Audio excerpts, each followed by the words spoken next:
नमस्कार, नमस्ते बिहार में राहुल ओझा आपके साथ और मैं हूं रुचिका राज आपके साथ। और देखिए, सीएचओ परीक्षा पेपर लीक मामले में ईओयू सूत्रों से बड़ी जानकारी मिली है। जांच में अहम बात सामने आई है। ऑनलाइन परीक्षा में धांधली करने के लिए चुनिंदा कंप्यूटरों पर खास सॉफ्टवेयर किया गया था इंस्टॉल। खबर है कि कई परीक्षा केंद्रों पर प्रॉक्सी सर्वर तक पाया गया। प्रॉक्सी सर्वर की मदद से दूर बैठे सॉल्वर रियल टाइम में प्रश्नों को हल करते हैं, जबकि परीक्षा कक्ष में बैठा अभ्यर्थी अपनी बायोमेट्रिक हाजिरी बनाकर सिर्फ समय काटता है। इस पूरे प्रकरण में ऑनलाइन परीक्षा केंद्रों की मिलीभगत पूरी तरह से सामने आई है। ईओयू अब सभी केंद्रों की एक कुंडली तैयार करने में जुट गई है। ईओयू ने गिरफ्तार 36 आरोपियों को जेल भेजा है। जेल भेजे गए आरोपियों को बारी बारी से रिमांड पर ईओयू की टीम लेगी।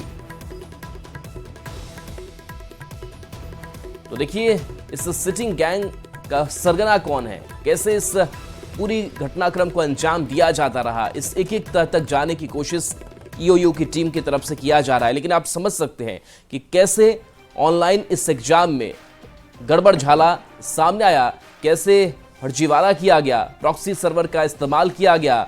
यानी कि अभ्यर्थी को कुछ करना नहीं था, बायोमेट्रिक बस हाजिरी बना देनी थी। और देखिए, परीक्षा में धांधली के लिए खास तैयारी की गई। कंप्यूटरों पर खास सॉफ्टवेयर को इंस्टॉल किया गया। तो ग्राफिक्स के जरिए भी समझिए कि सॉल्वर गैंग कैसे काम करते थे। परीक्षा केंद्रों पर प्रॉक्सी सर्वर मिले, जिसका इस्तेमाल किया गया। प्रॉक्सी सर्वर की मदद से ही गड़बड़ी की गई। दूर बैठे सॉल्वर प्रश्न हल कर सकते हैं। इस तकनीक के जरिए परीक्षा में धांधली के लिए खास तैयारी की गई थी।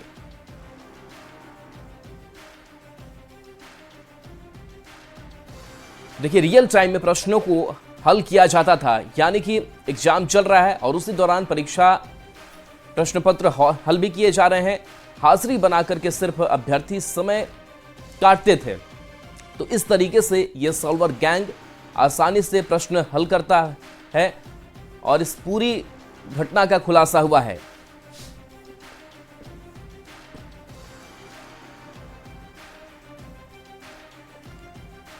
तो वहीं अब रुक करेंगे सियासी खबरों का। नीतीश कैबिनेट की बैठक में 33 एजेंडे पर मुहर लगी है, जिसमें सबसे बड़ा फैसला जमीन सर्वे को लेकर लिया गया है। जमीन सर्वे को लेकर लोगों की परेशानी को देखते हुए सरकार ने बड़ी राहत दे दी है।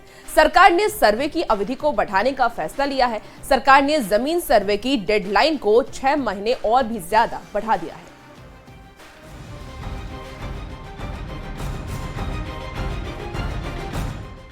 पूर्णिया के अनिरुद्ध मेहता कुछ दिनों पहले तक बहुत परेशान थे। खतियान नहीं मिल पा रहा और अगर कागज नहीं मिले तो जमीन छिन जाने का डर सता रहा है। अनिरुद्ध मेहता के जैसा डर एक नहीं बल्कि बिहार के अनेक लोगों के मन में था। लेकिन ऐसे लोग निश्चिंत हो जाएं, क्योंकि बिहार सरकार उनके लिए बहुत बड़ी राहत लेकर आई है। नीतीश कैबिनेट ने मंगलवार को बिहार जमीन सर्वे यानी कि भूमि सर्वेक्षण की नई संशोधित नियमावली को मंजूरी दे दी है। बंदोबस्ती के जो डेडलाइन डेट्स थे, जिस कारण से लोगों को समस्या हो रही थी, उसमें परिवर्तन किए गए हैं ताकि लोगों को सहूलियत हो। जैसे जो स्व घोषणा समर्पित करने के लिए अवधि विस्तार करते हुए 180 कार्य दिवस का समय दिया गया है। नई नियमावली के तहत सर्वे की डेडलाइन को 6 महीने बढ़ा दिया गया है। साथ ही जमीन के दस्तावेज जमा करने की समय सीमा को भी बढ़ाकर 3 महीने कर दिया गया है। अब स्व घोषणा के लिए रैयतों को 180 दिन का समय मिला है, यानी कि 31 मार्च तक स्व घोषणा कर सकते हैं। इसके साथ ही रैयत का दावा करने के लिए 60 दिन का समय मिला है और दावे के निपटारे के लिए भी 60 दिन का समय मिलेगा। उस समय से लेकर के 180 कार्य दिवस जो है वो लगभग 31 मार्च तक पहुंचता है। यानी कि इस वित्तीय वर्ष की समाप्ति 31 मार्च तक का समय अब लोगों को रहेगा, ताकि वो अपना दस्तावेज, स्व घोषणा और अपनी वंशावली समर्पित कर सके। बिहार सरकार ने इसी साल 20 अगस्त को जमीन सर्वे की प्रक्रिया शुरू की। पहले चरण में ग्रामीण इलाकों में सर्वे का काम चल रहा है। इस दौरान रैयतों को दाखिल खारिज के साथ साथ जमीन के कागजात को लेकर कई तरह की दिक्कतें हुई। लोगों को पंचायत से लेकर सीओ कार्यालय तक के चक्कर लगाने पड़े। लोगों की परेशानी को कम करने के लिए सरकार ने बहुत बड़ी राहत देने का फैसला लिया और जमीन सर्वे की डेडलाइन को 6 महीने बढ़ा दिया है।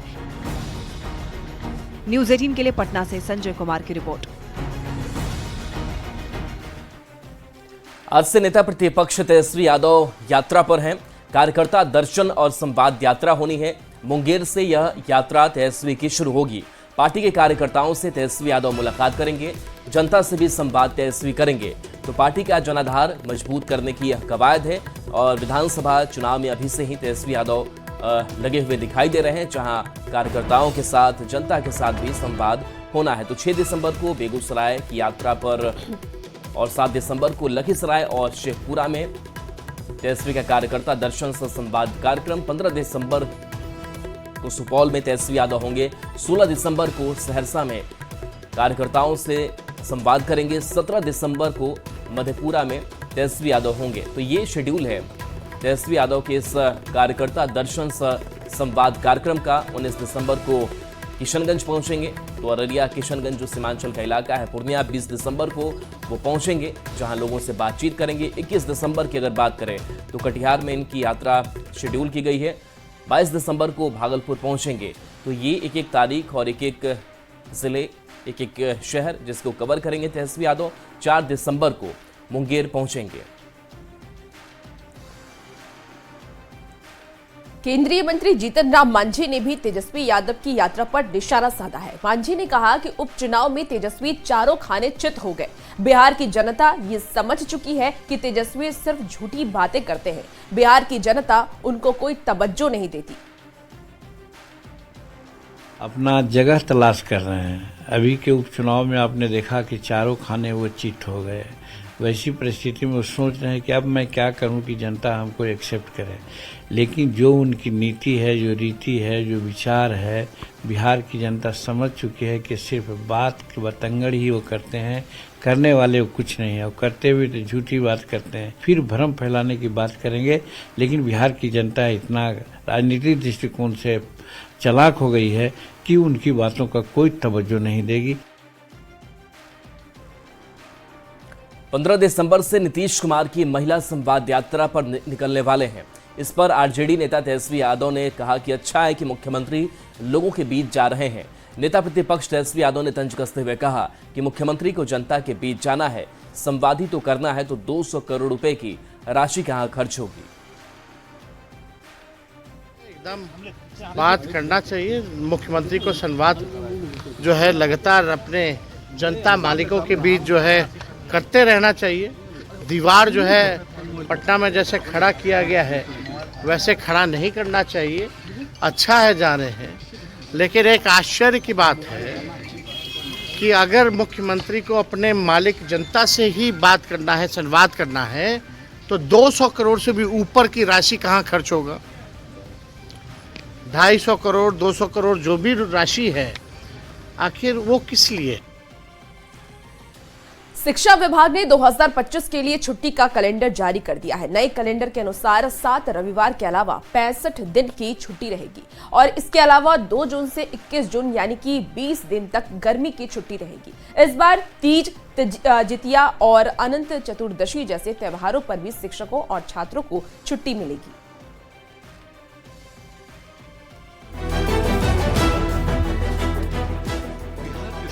विभाग ने सरकारी स्कूल के शिक्षकों को एक और बड़ी खुशी दी है। ये खुशी है छुट्टियों वाली।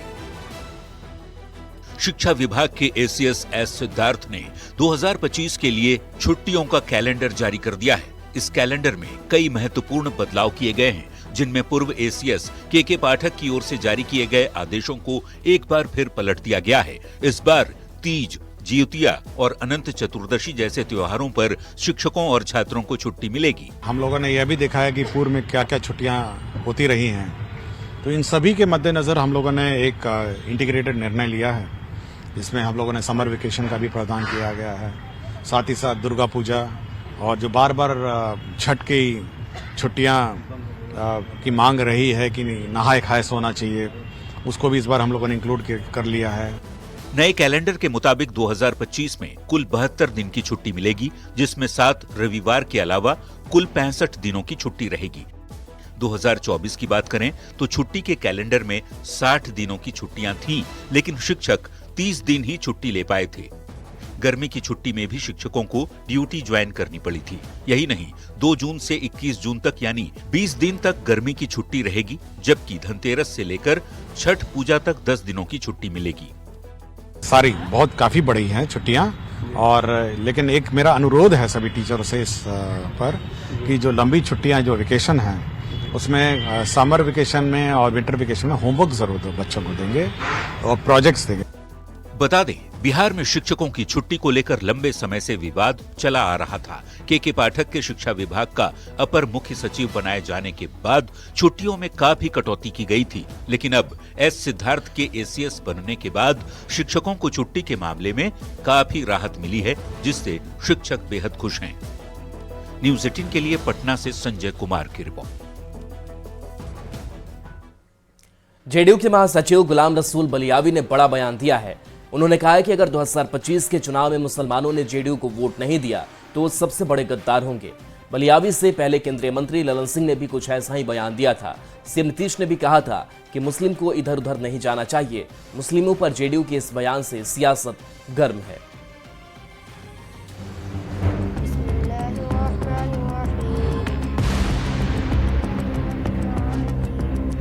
जब गद्दारों की फहरिस्त लिखी जाएगी तो सबसे पहली पंक्ति में पहले सब में अगर नाम लिखा जाएगा तो वो किसी और का नहीं, मौलाना बलियावी की बिरादरी का होगा।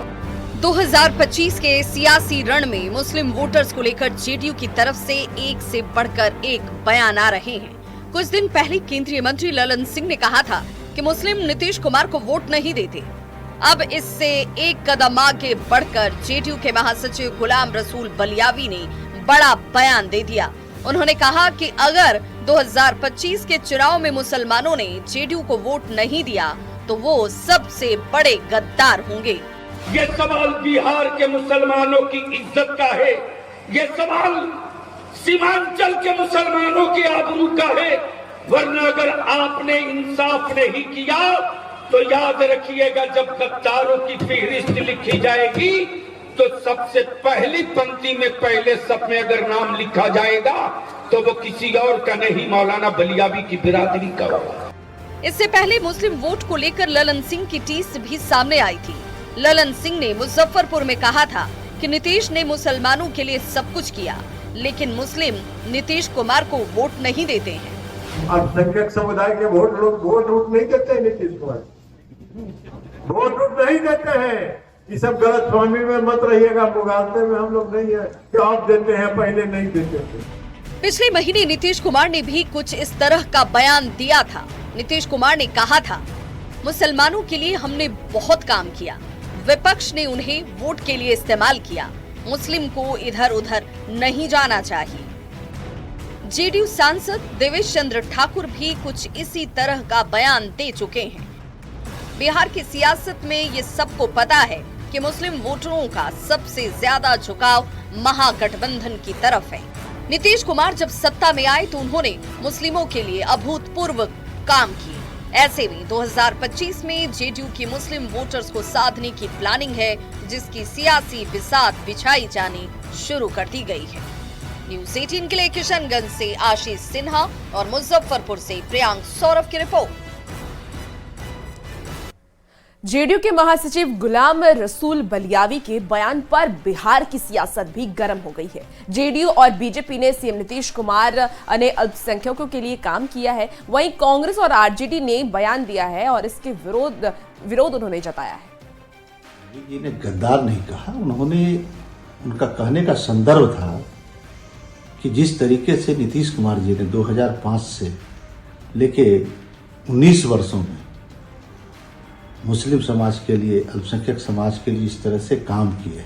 अब 2005 के पहले का बजट देख लीजिए अल्पसंख्यक विभाग, कल्याण विभाग का। और जो भी व्यक्ति, जो भी कौम नीतीश कुमार और एनडीए को उनके काम का मेहनताना नहीं देगी, वो गद्दार कहलाएगी, सियासी गद्दार। सलमान हमेशा उस पार्टी को, उस नेता को पसंद करता है जो देश और देश की गंगा जमुनी संस्कृति को मजबूत बनाने का काम करता है।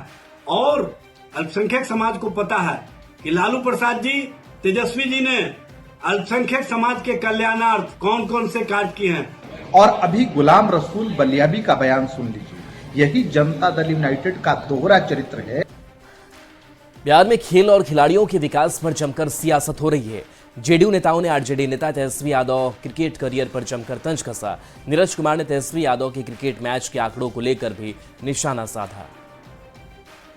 7 मैच 37 रन 1 विकेट। तो खुद ही लालू यादव जी ने कहा है कि खाली तौलिया उठवाता है हमारे बेटे से।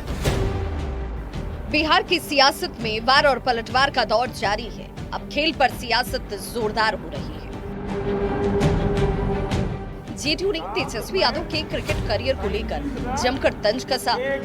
जेडीयू ने तेजस्वी को लेकर एक पोस्टर जारी किया जिसमें तेजस्वी को प्लास्टर ब्लास्टर बताया गया। 7 मैच 37 रन 1 विकेट, यही है इनकी उपलब्धि। श्रेय लीजिएगा ना तेजस्वी यादव, श्रेय लीजिए कितना बोगस मेरा प्रदर्शन रहा है। जेडीयू के मुख्य प्रवक्ता नीरज कुमार ने कहा कि सीएम नीतीश कुमार के नेतृत्व में राज्य में खेल और खिलाड़ियों का विकास हो रहा है। राजगीर में हॉकी का अंतर्राष्ट्रीय मुकाबला हुआ। तेजस्वी सिर्फ श्रेय लेने की सियासत कर रहे हैं। लूर लक्षण बदलता है कभी आदमी का, नेचर सिग्नेचर बदलता नहीं है। अब पूरा जन्म टिपन के साथ है, तो ऐसे दौर में चूंकि श्रेय लेने की भीड़ है। इधर बीजेपी प्रवक्ता शाहनवाज हुसैन ने भी तेजस्वी के क्रिकेट करियर पर सवाल उठाए। शाहनवाज ने कहा कि वो विराट कोहली से जरूर पूछेंगे। यकीन नहीं होता कि विराट कोहली तेजस्वी के अंदर खेले होंगे। खुद लालू प्रसाद ने कहा था कि हमारे बेटे से केवल पानी और तौलिया उठवाया जाता है। तो विराट कोहली से ही बात करनी पड़ेगी। कभी विराट कोहली मिलेंगे हमसे तो हम जरूर इनसे ये सवाल पूछ लेंगे। किसी को यकीन नहीं होता कि इतना बड़ा खिलाड़ी इनके अंडर में खेला तो ये क्यों नहीं खेले। ये तो खुद ही लालू यादव जी ने कहा है कि खाली तौलिया उठवाता है हमारे बेटे से। दरअसल तेजस्वी 17 महीने में बिहार में किए गए काम का क्रेडिट ले रहे हैं और ऐसे में जेडीयू तेजस्वी पर हमलावर है। जेडीयू का दावा है कि नीतीश कुमार ने खेल के लिए सबसे ज्यादा काम किया। बिहार में खेल विश्वविद्यालय बना, अंतर्राष्ट्रीय स्तर पर महिला हॉकी टूर्नामेंट हो रहे हैं। बिहार में खेल को लेकर किए गए काम की चर्चा देश और विदेश में हो रही है। न्यूज़ 18 के लिए पटना से आनंद अमृतराज के साथ दिल्ली से अमितेश की रिपोर्ट।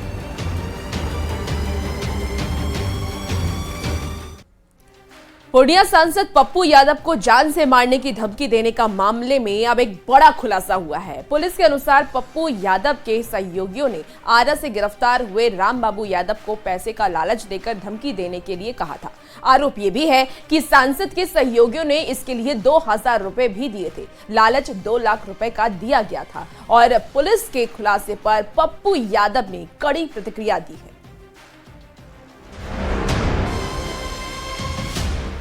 धमकी, धमकी और धमकी। लॉरेंस बिश्नोई गैंग के नाम पर पूर्णिया सांसद पप्पू यादव को इतनी बार धमकी मिलने की खबरें सामने आई कि बिहार का बच्चा लॉरेंस बिश्नोई के नाम से वाकिफ हो गया। लेकिन पूर्णिया सांसद पप्पू यादव को जान से मारने की धमकी देने के ताजा मामले में एक बड़ा खुलासा हुआ है। पुलिस की अगर माने तो सांसद पप्पू यादव के सहयोगियों ने ही आरा से गिरफ्तार हुए रामबाबू यादव को पैसे का लालच देकर धमकी देने के लिए कहा था। माननीय सांसद महोदय हैं, उनके सहयोगियों के द्वारा इनसे कांटेक्ट किया गया और इनको बताया गया कि सांसद महोदय की सुरक्षा बढ़ाने के लिए आवश्यक है कि इस तरह की कोई धमकी का किया जाए और इनको तैयार कराया गया है। इसमें आरोप है कि धमकी देने के लिए 2 वीडियो भी बनवाए गए। सांसद के सहयोगियों ने इसके लिए 2000 रुपए भी दिए थे। लालच 2 लाख रुपए का दिया गया था। सहयोगियों का कहना था कि सांसद की सुरक्षा के लिए इस तरह की धमकी देने की जरूरत है। लेकिन पुलिस ने रामबाबू यादव को आरा से गिरफ्तार किया और पूरे खेल का खुलासा हो गया। मतलब ये कि वीडियो के जरिए धमकी देने वाले रामबाबू यादव का लॉरेंस बिश्नोई गैंग से कोई लेना देना नहीं है।